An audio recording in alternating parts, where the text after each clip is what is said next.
ಆದ್ರೆ ಅಲ್ಲಮ್ಮ ಪ್ರಭು ಬಾಡಿ ಹೆಂಗಿತ್ತು. ಹಂಗಾಗಿ ಎಲ್ಲರ ಬಾಡಿನೂ ಅಷ್ಟೇ. ಈಗ ನೋಡ್ರಿ, ಎಳೆಯೂಟಿ ಶಿಕ್ಷೆ ನಿಮ್ದು ಸಾಹಿತ್ಯ, ಅದಕ್ಕೆ ನಾವು ಸಾಹಿತ್ಯವನ್ನ ಓದ್ಬೇಕು ಪೂರ್ತಿ ಅಂತ ಹೇಳ್ಬಿಟ್ಟು. ಎಳೆಯೂಟಿ ಶಿಕ್ಷೆ ಹಿಂಗೆ ಹರಳೆಯ ಮಧುವರಸ ಅವ್ರಿಗೆಲ್ಲ ಹಿಂಗೆ ಎಳಿಬೇಕಾದ್ರೆ ಅಂತರದಲ್ಲಿ ಬಾಡಿ ಹೋಗ್ತಿರ್ತಾವ. ಆವಾಗ ಆ ಸಾಹಿತ್ಯದಲ್ಲಿ ಏನಿದೆ ಗೊತ್ತಾ, ಈ ರಾಜನಿಗೆ ಏನ್ ಕೇಳು ಬಂದಿದೆಯೋ ಬಿಜಳ ಮಹಾರಾಜನಿಗೆ ಅಂತ ಜನ ನೋಡಿದ್ರೆ ಹೇಳ್ತಾರೆ. ಆಮೇಲೆ ಅಲ್ಲಿ ಮಾಯ ಆಗಿ ಮತ್ತೊಂದ್ ಕಡೆ ಹೋಗಿ ನಡ್ಸಿರ್ತಾರಂತ. ಜಸ್ಟ್ ಬಯಲಾಗಿ ಮತ್ತೊಂದ್ ಕಡೆ ನಾಗ ಮಾಯಾವಗಳು ಹಿಡ್ಕೊಂಡ್ಬಿಡ್ರಿ ಅಂದ್ರೆ ಲಿಂಗ ಅಂಗ ಸಮರಸ ಅಂದ್ರೆ ನೋಡ್ರಿ, ಇಲ್ಲಿ ಆಧ್ಯಾತ್ಮದಲ್ಲಿ 4 ಪ್ರಶ್ನೆಗಳು ಬರ್ತವೆ. ನಾಹಂ, ಕೋಹಂ, ಸೋಹಂ, ದಾಸೋಹಂ. ನಾಹಂ ಅಂದ್ರೆ ಏನ್ ಹೇಳ್ರಿ ನೋಡೋಣ.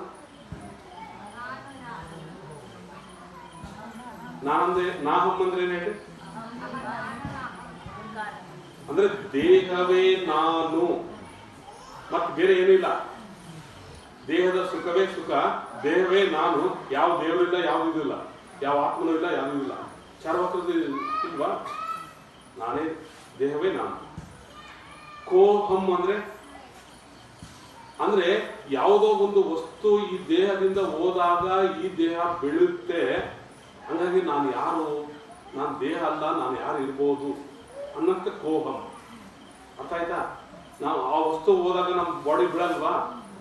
ನಾನೇ ದೇಹ ಆಗಿದ್ರೆ ನಾನು ಇರ್ಬೋಯ್ತಲ್ಲ ಶಾಶ್ವತವಾಗಿ. ಹಂಗಾಗಿ ನಾನು ಬೇರೆ, ಆ ಜೀವ ಅಥವಾ ಪ್ರಾಣ ಅಥವಾ ಏನೋ ಒಂದು ಸಮಥಿಂಗ್ ಇರ್ಬೇಕಲ್ವಾ? ಹಂಗಾಗಿ ಅದು ಕೋಹಂ, ನಾನು ಯಾರು ಇರ್ಬೋದು. ಇನ್ನು ನೆಕ್ಸ್ಟ್ ಸೋಹಂ. ಸೋಹಂ ಅಂದ್ರೆ ಏನ್ ಗೊತ್ತಾ? ಅವನೇ ನಾನು, ಅಂದ್ರೆ ದೇಹ, ಆ ಪರವಸ್ತುವೆ ನಾನು. ಸೋಹಂ ತತ್ವಂ ಅಸಿ. ಡೆಫಿನೇಷನ್ ಏನ್ ಹೇಳ್ರಿ? ತತ್ವಂ ಅಸಿ, ಅದುವೇ ನೀನು ಇದ್ದೀಯ. ಅದು ಅಂದ್ರೆ ಪರಪ್ರವಸ್ತು. ಎಲ್ಲ ಅದ್ವೈತಗಳೆಲ್ಲ ಹೇಳೋದೇ, ನಾನು ಕೈಯಲ್ಲ, ಕಾಲಲ್ಲ, ನಾನು ದೇಹ ಅಲ್ಲ, ನಾನು ಪರವಸ್ತು ಇದ್ದೀನಿ. ಅದ್ವೈತ ತತ್ವ ಏನ್ ಹೇಳುತ್ತೆ? ನಾನು ದೇವರಿದ್ದೀನಿ ಅಂತ ಕೊನೆಯವರೆಗೂ ಅವ್ರು ಏನ್ ಮಾಡ್ತಾರೆ ಹೋಯ್ತಾ? ನಾನು ಪರವಸ್ತು ಅಂತ ಹೇಳ್ಬಿಟ್ಟು ಕೊನೆಯವರು ಸಾಯೋವರೆಗೂ ಹೇಳ್ಕಂತ ಈ ಬಾಡಿಯನ್ನ ಬಿಡ್ತಾರೆ. ಅಲ್ಲಿ ಹೋಗ್ತಾರೆ ಫಲಪದಗಳು ಬರ್ಬೋದು ಅಥವಾ ಏನೋ ಸಮಥಿಂಗ್, ಯಾರು ಅದ್ವೈತಿಗಳು. ಆದ್ರೆ ಶರಣರು ಹಂಗನಲ್ಲ. ಸೋಹಂ ಎನಿಸದೆ ದಾಸೋಹಂ ಅಂತ ಎನಿಸಯ್ಯ. ದಾಸೋಹ ಅಂದ್ರೆ ಏನು ಹೇಳ್ರಿ ನೋಡೋಣ. ದಾಸೋಹ ಅಂದ್ರೆ ಏನು? ನಾವು ಉದಾಹರಣೆ, ನಾವು ಪ್ರಸಾದ ಮಾಡ್ತೀವಿ ಅಂತ ಹೇಳ್ಕೊಡ್ರಿ, ಅದು ಪೂರ್ತಿ ಸಮರಸ ಆಗಿ ಬಾಡಿಯ ಎಲ್ಲ ಕಡೆಗೂ ಹೋಗಲ್ವಾ? ಸಮರಸ ಆಗಲ್ವಾ? ಹಂಗೆ ಲಿಂಗ ಅಂಗ ಸಮರಸ ಆಗೋದೇ ದಾಸೋಹ. ಲಿಂಗ ಅಂಗ ಸಮರಸ ಆದ್ರೆ ಸತ್ತ ಮೇಲೆ ಮುಕ್ತಿ ಅಲ್ಲ, ಜೀವಂತ ಇದ್ದಾಗಲೇ ಮುಕ್ತಿ. ಅರ್ಥ ಮಾಡ್ಕೊಡ್ರಿ, ಜೀವಂತ ಇದ್ದಾಗಲೇ ಪರವಸ್ತು. ಅದಕ್ಕೆ ಲಿಂಗ ಅಂಗ ಸಮರಸ. ಲಿಂಗ ಭೋಗಿ, ಮುಟ್ಟಿದ್ದು, ತಟ್ಟಿದ್ದು, ನೋಡಿದ್ದು ಎಲ್ಲ ಏನು? ಭಕ್ತ ಕಾಯ ಏನಾಗಿರುತ್ತೆ? ದೈವಿ ಕಾಯ ಆಗಿರುತ್ತೆ. ಜಗತ್ತಿನಲ್ಲಿ ಜೀವಂತ ಇದ್ದಾಗಲೇ ಪರವಸ್ತುವಿನಲ್ಲಿ ಬೆರೆಯೋರು ಯಾರಂದ್ರೆ ಅದು ಶರಣ. ಯೋಗದ ವಚನ ಅದ್ಭುತ ಇದೆ. ಅದು ನಿನ್ನೆ ಸ್ವಲ್ಪ ಡಿಸ್ಕಷನ್ ಮಾಡಿದೆ, ಇವತ್ತು ಪೂಜೆನೂ ಮಾಡಿದ್ರಿ ನೀವು. ಪೂಜೆ ಬರೀ ಬಹಿರಂಗ ಪೂಜೆ ಅಷ್ಟೇ ಅಲ್ಲ. ಧೂಪ, ದೀಪ, ಪತ್ರೆ, ಪುಷ್ಪ ಇದು ಒಂದು ಹಂತ ಅಷ್ಟೇ. ನಾವು ಸರಿಯಾದ ಯೋಗ ವಚನಗಳನ್ನು ಸ್ಟಡಿ ಮಾಡಬೇಕು. ಅವ್ರೇನ್ ಹೇಳ್ತಾರೆ? ಮನ ಪವನ ಬಿಂದು ಒಡಗೂಡಬೇಕು. ಈಗ ಹಾಲಿಗೂ ಮತ್ತು ಮನಸ್ಸಿಗೂ ಸಂಬಂಧ ಇದೆ. ಹಾಲಿನಿಂದಲೇ ಸುಳಿದು ಸೂಸುವ ಗಾಳಿ ನಿಲ್ಲುವುದು, ಗಾಳಿ ನಿಲ್ಲದೆ ಮನ ನಿಲ್ಲುವುದು, ಮನನಿಂದಲೇ ಗುಹೇಶ್ವರ ಲಿಂಗ ತಾನಿಲ್ಲದಿಪ್ಪನೆ ಸಿದ್ದರಾಮಯ್ಯ. ಹಾಲಿಗೂ ಮತ್ತೆ ಗಾಳಿಗೂ ಸಂಬಂಧ ಇದೆ. ಹಾಲು ನಿಲ್ಲಿಸುವುದಯ್ಯ ಆಲ ಕೆಲವು ದಿವಸ, ಗಾಳಿ ನಿಲ್ಲಿಸುವುದಯ್ಯ ಆಲ ಕೆಲವು ದಿವಸ. ಹಾಲಿನಿಂದಲೇ ಗಾಳಿನಿಂದಲೇ ಮನವು ನಿಲ್ಲುವುದು, ಮನನಿಂದಲೇ ಗುಹೇಶ್ವರ ಲಿಂಗ ನಿಲ್ಲದಿಪ್ಪನೆ ಸಿದ್ದರಾಮಯ್ಯ. ಈಗ ಗಾಳಿಯನ್ನು ಹೆಂಗ್ ನಿಲ್ಲಿಸ್ಬೇಕು ಅಂತ ಹೇಳ್ತಾರೆ. ಹೋಗಿ ಬರುವ ಪವನನ ಸಾಗಿಸದಿದ್ದಡೆ ಕುಂಭಕವೆಂಬರು. ಕುಂಭಕದಿಂದ ಕಾಯ ಶುದ್ಧ, ಕುಂಭಕದಿಂದ ಮನೋರಥ ಶುದ್ಧ, ಕುಂಭಕದಿಂದ ತಾನಾರಂಭುದು ಶುದ್ಧ ಕಾರಣ ಗುಹೇಶ್ವರ. ನಾವೇನ್ ಹೇಳ್ತೀವಿ? ನಮ್ಮ ಶಿವಯೋಗದಲ್ಲಿ ಏನಿಲ್ಲ, ಗಾಳಿ ನಿಲ್ಲಿಸೋದು ಇಲ್ಲ ಅಂತ ಹೇಳ್ತೀವಿ. ಮತ್ತೆ ಈ ವಚನ ಇಲ್ವಾ? ಎಲ್ಲ ಯೋಗಗಳ ಸಮನ್ವಯ ಯೋಗ ಯಾವುದು? ಬಸವ ಯೋಗ ಅಥವಾ ಶಿವಯೋಗ? ಎಲ್ಲ ಯೋಗ. ಎಲ್ಲ ಯೋಗ ಅಂದ್ರೆ ಯಾವುದು? ಹಠಯೋಗ, ರಾಜಯೋಗ, ಜ್ಞಾನ ಯೋಗ, ಎಲ್ಲ ಯೋಗಗಳು. ಉದಾಹರಣೆ ಈ ದೃಷ್ಟಿಯನ್ನು ನೋಡ್ತೀವಲ್ಲ, ಅದು ಯಾವ ಯೋಗ ಹೇಳ್ರಿ? ರಾಜಯೋಗ. ಅದು ನಾವು ಇದು ಬ್ರಹ್ಮಕುಮಾರಿ ಯೋಗ ನೋಡೋಣ. ಹಠಯೋಗ ಅಂದ್ರೆ ಯಾವುದು? ಗುದವ, ಬಿಗಿದೊತ್ತಿ, ಅನಲ, ಜ್ವಾಲೆ, ಪಲ್ಲವಸಿ, ಮುದುಡಿಕೊಂಡಿರುವ ಸರ್ಪನ ಎಡೆಯನ್ನೆತ್ತಿ, ಗದಗದಿ ಪಸು ಸುಂದ ಗ್ರಂಥವನ್ನು ನುಡಿದು, ಸಹಸ್ರ ದಳದ ಅಮೃತವನ್ನುಂಡ ಶಿಶುವೆ ಜೋಜೋ. ಹೋಗಿ ಬರುವ ಪವನನ್ನ ಸಾಗಿಸದಿದ್ದಡೆ ಕುಂಭಕವೆಂಬರು. ಅದು ಹಠನ ಬರ್ತದೆ. ಕುಂಭಕದಿಂದ ಕಾಯ ಶುದ್ಧ. ಗಾಳಿ, ಉದಾಹರಣೆ ನಾವು ಗಾಳಿ ತಗೊಂತೀವಿ, ಬರೀ ಒಂದ್ಸರಿ ಉಸಿರಿಗೆ ತಗೊಂತೀವಿ. ಗಾಳಿ ಏನೇನು ಕೆಲಸ ಮಾಡುತ್ತೆ ಹೇಳಿ ನೋಡೋಣ. ನಮ್ಮ ಬಾಡಿ ಒಳಗೆ ಗಾಳಿ ಏನ್ ಕೆಲಸ ಮಾಡುತ್ತೆ? ಪ್ರತಿ ಒಂದು ಆಕ್ಟಿವಿಟಿಗೆ ಯಾವ ಕಾರಣ ಅಂದ್ರೆ ಗಾಳಿ. ಅರ್ಥ ಮಾಡ್ಕೊಳ್ರಿ. ಬರೀ ಕಣ್ಣಿಗೆ ಬಿಡಿಸ್ಲಿಕ್ಕೆ ಗಾಳಿ ಕಾರಣ, ಕೈ ಮಡಿಸ್ಲಿಕ್ಕೆ ಮಾಡ್ಲಿಕ್ಕೆ ಗಾಳಿ ಕಾರಣ, ಮಲಮೂತ್ರಗಳನ್ನ ವಿಸರ್ಜಿಸಲಿಕ್ಕೆ ಗಾಳಿ ಕಾರಣ, ಆಹಾರ ಧಾನ್ಯಗಳನ್ನ ಪಚನ ಮಾಡ್ಲಿಕ್ಕೆ, ರಕ್ತವನ್ನ ಪಂಪ್ ಮಾಡ್ಲಿಕ್ಕೆ ಯಾವ ಕಾರಣ? ಪೂರ್ತಿ. ಅದಕ್ಕೆ ಒಂದೊಂದು ಗಾಳಿ 10 ವಿಧದ ಗಾಳಿ, ಯಾವ ಗಾಳಿ ಏನೇನು ಕೆಲಸ ಮಾಡ್ತಂತ ಶರಣರು ವಚನ ಹೇಳ್ತಾರೆ. ಹಂಗಾಗಿ ದಶವಾಯುಗಳು. ಹಂಗಾಗಿ ಆ ಗಾಳಿಯನ್ನ ನಿಲ್ಲಿಸಬೇಕು, ಕುಂಭಕ ಮಾಡಬೇಕು. ನಿಲ್ಲಿಸಿದಾಗ ಅದು ಕಾಯ ಶುದ್ಧ ಆಗತ್ತೆ ಅಂತ ಹೇಳ್ತಾರೆ. ಮುಂದಿನ ವಚನ ಹೇಳ್ತಾರೆ, ರತಿಯಾಗಿ ಆಸನ ಬರಿದು ಕುಂಭಕ ಮಾಡುವುದಲ್ಲದೆ ಬರಿಯ ಕುಂಭಕದಿಂದ ರೋಗ ಸಂಭವ, ಬರಿಯ ಕುಂಭಕದಿಂದ ಅಪಮೃತ್ಯು. ಇದು ಕಾರಣ ಗುರು ಕಾರುಣ್ಯಂಗಲ್ಲದೆ ಸಾಧಿಸಬಾರದು ಕುಂಭಕೋಣೆ ಗುಹೇಶ್ವರ. ತಂದಿಟ್ಬಿಟ್ರು ನಮಗೆ. ಕೆಲವು ಪ್ರಾಣಾಯಾಮ ಮಾಡ್ರಿ ಅಂತ ಹೇಳ್ತಾರೆ. ಏನು ಪ್ರಾಣಾಯಾಮ ತಂದು ನಿಲ್ಲಿಸ್ಬಿಟ್ರೆ ಏನಾಗುತ್ತೆ? ಪ್ರಾಣ ಉಸಿರುಗಟ್ಟು ಏನಾಗುತ್ತಲ್ಲ. ಹಂಗಾಗಿ ಪರಿಪೂರ್ಣವಾದಂಥ ಲಿಂಗಾಂಗ ಸಾಮರಸ್ಯವನ್ನ ಪಡೆದಂತ ಗುರುವಿನಿಂದ ಮಾತ್ರ ನಾವು ಆ ಕೆಲಸವನ್ನ ಮಾಡಬೇಕು. ಯಾಕಂದ್ರೆ ಆ ಸುಷುಮ್ನಿಗೆ ಎಂಟ್ರಿ ಆಗ್ಬೇಕದು. ಆ ಗಾಳಿ, ಮನ, ಪವನ, ಬಿಂದು ಒಡಗೂಡಿ ಸುಷುಮ್ನ ನಾಳಕ್ಕೆ ಎಂಟ್ರಿ ಆದಾಗ ಅಲ್ಲಿ ಚಕ್ರಗಳು ಓಪನ್. ಆ ಚಕ್ರಗಳು ಓಪನ್ ಆದಾಗ ಯಾರ್ಯಾರ ದರ್ಶನ, ಅವ್ರು ಏನ್ ಹೇಳ್ತಾರೆ? ಲಿಂಗಮ್ಮ ಅನಂತ ಕೋಟಿ ಬ್ರಹ್ಮಾಂಡಗಳನ್ನ, ಲೋಕಾದಿ ಲೋಕಗಳನ್ನ ನೋಡುತ್ತಾ ಬೇಕಾದ ಟಾವಿಂಗ್ಗೆ ಹೋಗುತ್ತಾ ಆತ್ಮ ಬೆಳೆಯುತ್ತಾ ಅಂತ ಹೇಳ್ತಾರೆ. ಯಾವ್ದು? ಯೋಗದಲ್ಲಿ. ನಾವು ಬರೀ ಅನಿಮಿಷ ದೃಷ್ಟಿ ಇಟ್ಕೊಂಡ್ಬಿಟ್ಟು ಆ ಸುಷುಮ್ನ ನಾಡಿ ಎಂಟ್ರಿ ಆದ್ರೆ, ಚಕ್ರಗಳು ಓಪನ್ ಆದ್ರೆ ಅನಂತ ಕೋಟಿ ಬ್ರಹ್ಮಾಂಡಗಳ ದಿಗ್ದರ್ಶನ. ಅಲ್ಲಿ ಯಾರ್ಯಾರು ಭೇಟಿ ಆಗ್ತಾರೆ, ಅಲ್ಲಿ ಯಾವ ಯಾವ ನಾದಗಳು, ಎನರ್ಜಿ ಇರ್ತಕ್ಕಂಥ ನಾದಗಳು ನಮ್ಗೆ ಇದಾಗುತ್ತೆ. ಅಲ್ಲಿ ದೇವತೆಗಳು ಭೇಟಿ ಆಗ್ತಾರೆ. ಆನಂತರ ಬಸವಾದಿ ಪ್ರಮಥರು ಆ ದಾರಿಯಲ್ಲಿ ಏನೇನು ಇರುತ್ತೆ ಎಲ್ಲವನ್ನ ಯೋಗಿ ವಚನಗಳಿರ್ತದೆ. ಅಲ್ಲೆಲ್ಲ ಸನ್ಮಾನಗಳನ್ನು ಮಾಡ್ತಿರ್ತಾರೆ. ಎಲ್ಲ ಎದುರು ಕೆಲವರೆಲ್ಲ ಸಾಧಿರ್ತಾರೆ, ಸನ್ಮಾನಗಳು ಮಾಡ್ತಿರ್ತಾರೆ. ನಾವು ಜಸ್ಟ್ ಈ ಭೂಲೋಕದಲ್ಲಿ ಚಿತ್ರಪಟ್ಟಂತ ನಾವೆಲ್ಲ ಕುಂತಿರ್ತೀವಿ. ಇದ್ರ ಬಗ್ಗೆ ನಮ್ಮ ಶಿವಯೋಗದ ಬಗ್ಗೆ ಗೊತ್ತೇ ಇಲ್ಲ ನಮಗೆ. ಯಾಕಂದ್ರೆ ಹೋಗಿ ಬಂದರೆ ತಿಳಿಸಿಲ್ಲ ನಮ್ಗೆ ಸರಿಯಾಗಿ. ಅಲ್ಲಿ ಬಸವಾದಿ ಪ್ರಮಥರು, ಊರ್ದು ಮುಖದ ಬಸವಾದಿ ಪ್ರಮಥರು, ಅಲ್ಲಿ ಮಹಾಲಿಂಗದ ದರ್ಶನ. ಅಲ್ಲಿ ಹೋದ್ರೆ, ಅಲ್ಲಿ ನೋಡಿದ್ರೆ ಅಲ್ಲಿ ನಾವೇ ಇರ್ತೀವಿ. ತನ್ನ ತಾನರಿತಡೆ ತಾನೇ ನೋಡ ಪ್ರಮಾಣ. ಆ ಲಿಂಗದಲ್ಲಿ ಐಕ್ಯವಾದಾಗ, ಈ ಆತ್ಮದಲ್ಲಿ ಈ ಲಿಂಗವನ್ನು ಇಟ್ಕೊಂಡು ಆ ಲಿಂಗದಲ್ಲಿ ಐಕ್ಯವಾದಾಗ ಅದು ಲಿಂಗ ಐಕ್ಯ. ಅದು ಸತ್ಮೇಲೆಲ್ಲ ಜೀವಂತ ಇದ್ದಾಗ ಇದು ಯೋಗದ ಪರಿಪೂರ್ಣತೆ. ಇದಕ್ಕೆ ಬ್ರಹ್ಮಾಂಡದ ಬಗ್ಗೆ ಜ್ಞಾನ ಬೇಕು, ಪಿಂಡಾಣದ ಬಗ್ಗೆ ಜ್ಞಾನ ಬೇಕು, ಗುರುವಿನ ಬಗ್ಗೆ ಜ್ಞಾನ ಬೇಕು, ಯೋಗದ ಬಗ್ಗೆ ಜ್ಞಾನ ಬೇಕು. ಇಲ್ಲಿ ನಾನೇನ್ ಹೇಳ್ತಿದ್ದೆ, ಸಿದ್ದರಾಮೇಶ್ವರರು ಏನಾಗಿದ್ರು ಬಯಲಾಗಕ್ಕೆ ಇವೆಲ್ಲ ಬಂತು. ಬಯಲಾಗಿದ್ದಾರೆ. ಎಲ್ಲರಿಗೂ ಅಲ್ಲಂಪುರ ಮೇಲೆ ಸಿಟ್ಟು ಬಂದ್ಬಿಡುತ್ತೆ. ಹೋಗಿ ಅವ್ರನ್ನ ಕರ್ಕೊಂಬಂದ್ರಿ, ಇಷ್ಟೆಲ್ಲ ಮಾಡಿ ದೀಕ್ಷೆ ಕೊಟ್ವಿ, ಇಷ್ಟೆಲ್ಲ ಆದ್ರೂ ಮತ್ತೆ ಇವರು ಬಯಲಾಗಿದ್ರು. ಮುಂದೆ ಏನಂತ ಮತ್ತೆ ಎಲ್ಲ ಚಿಂತೆ ಇದು ಮಾಡ್ತಾರೆ, ಡಿಸ್ಕಷನ್ ಎಲ್ಲ ಅನುಭವ ಮಾಡ್ತಾರೆ. ಆವಾಗ ಕೊನೆಗೆ ಎಲ್ಲಿಗೆ ಬರುತ್ತಂದ್ರೆ ಮಡಿವಾಳ ಮಾಚಿದೇವ್ರ ಹತ್ರ ಇದಾಗುತ್ತೆ. ಅವ್ರು ಏನ್ ಹೇಳ್ತಾರೆ ಗೊತ್ತಾ? ಕೊನೆಗೆ ಸಿದ್ದರಾಮೇಶ್ವರರ ಆತ್ಮ ಅಥವಾ ಪ್ರಾಣ ಅಥವಾ ಬಾಡಿ ಯಾವುದೇ ಲೋಕದಲ್ಲಿ ಎಂಟ್ರಿ ಆಗಿದ್ರು, ಆ ಲೋಕದ ಅಧಿಕಾರಿಗಳು ತಕ್ಷಣ ಈಗ ಬಂದ ಹೇಳ್ಬೇಕು. ಪವರ್ ಎಷ್ಟಿದೆ ನೋಡ್ರಿ, ವಚನ ಇದೆ ಇದು. ಅಂದ್ರೆ ಸೈಂಟಿಸ್ಟು ಬೆಳಕಿನ ವೇಗದಲ್ಲಿ, ಸೂರ್ಯನ ಬೆಳಕಿನ ವೇಗ ಬರೀ ಟಕ್ಕಂದ್ರೆ 3 ಲಕ್ಷ ಕಿಲೋಮೀಟರ್, ಕೋಟ್ಯಾಂತರ ವರ್ಷ ಹೋದ್ರು ಮುಟ್ಲಿಕ್ಕಾಗಲ್ಲ ಅಂತ ಅವ್ರು ಹೇಳ್ತಾರೆ ಸೈಂಟಿಸ್ಟ್.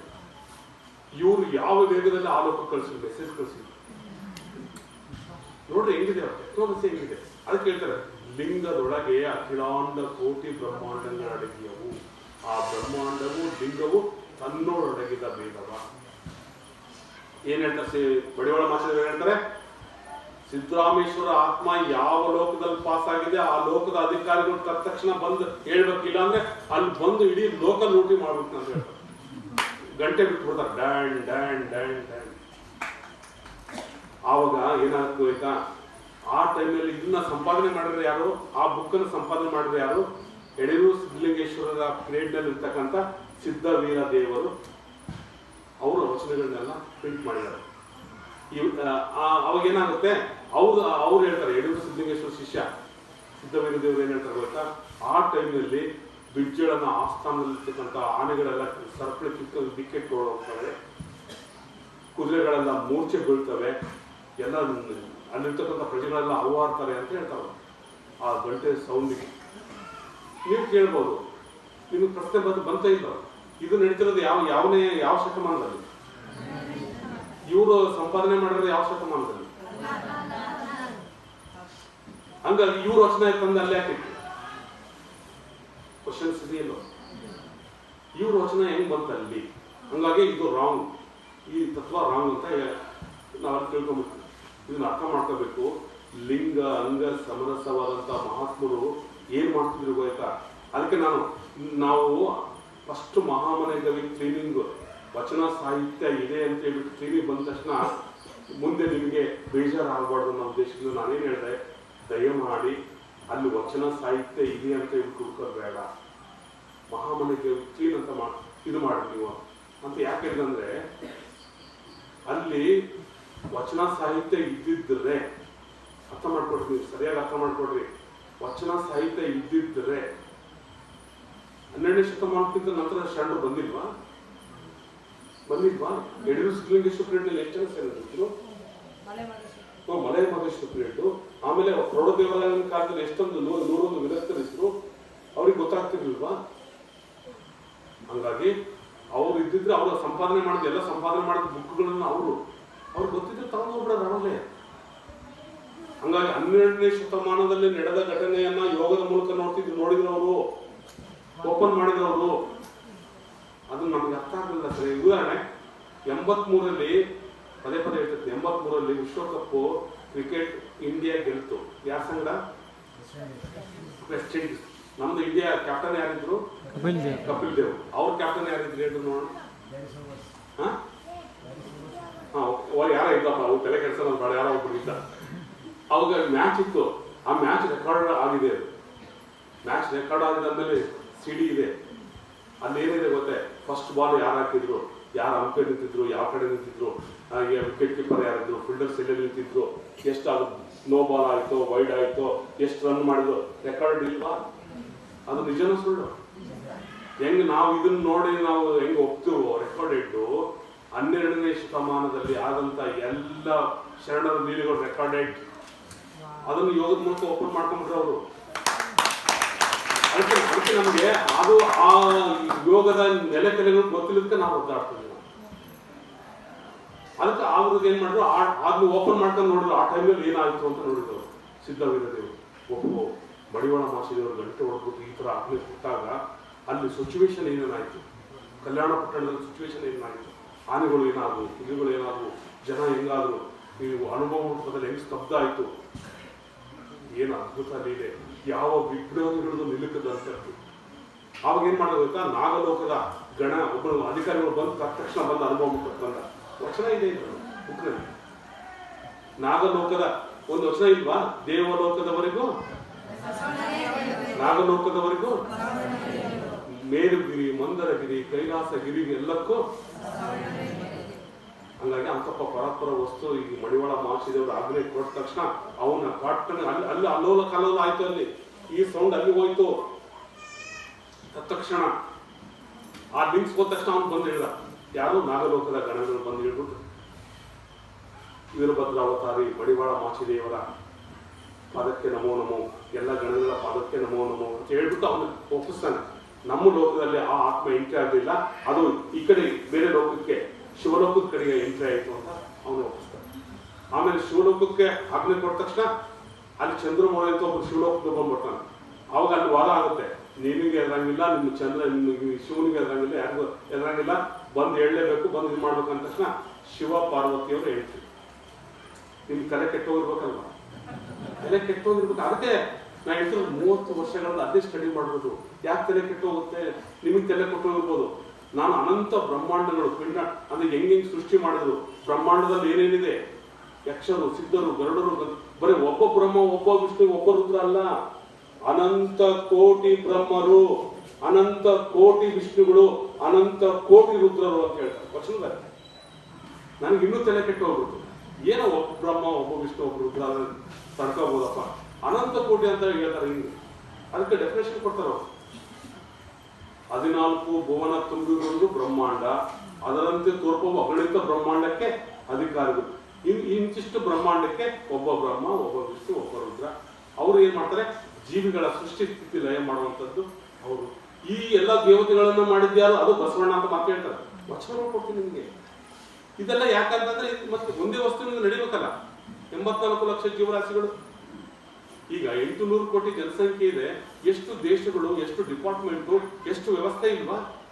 ಹಂಗಾಗಿ ಒಂದು ಆತ್ಮ ಡೆತ್ ಆದ ತಕ್ಷಣ ಆ ಆತ್ಮದ ಯಾವ ಬಾಡಿಗೆ ಹಚ್ಬೇಕು, ಅದು ಯಾರು ಹೊಣೆ? ಅದು ಈಗ ದಕ್ಷಿಣ ಆಫ್ರಿಕಾದ ಕಾಡಿಗೆ ಹೋಗ್ಲಿ, ಸಾಕಷ್ಟು ಪ್ರಾಣಿಗಳಿದಾವೆ, ಅವಕ್ಕೆ ಆಹಾರ ಕೊಡೋದು ಯಾರು? ಕಲ್ಲಿನಲ್ಲಿ, ಗುಡ್ಡದಲ್ಲಿ ಕಲ್ಲಿನೊಳಗೆ ಕಪ್ಪೆ ಇರುತ್ತೆ, ಅದಕ್ಕೆ ರಕ್ಷಣೆ ಮಾಡೋದು ಯಾರು? ಆ ಆತ್ಮವನ್ನು. ಇದಕ್ಕೆಲ್ಲ ಸಿಸ್ಟಮ್ಸ್ಗೆ ದೇವತೆಗಳನ್ನ ಇಟ್ಟಿದ್ದಾರೆ. ಅಂದ ತಕ್ಷಣ ಇವರೇ ಸುಪ್ರೀಂ ಅಲ್ಲ, ಇವರಿಗಿಂತ ಸುಪ್ರೀಂ ಶರಣ.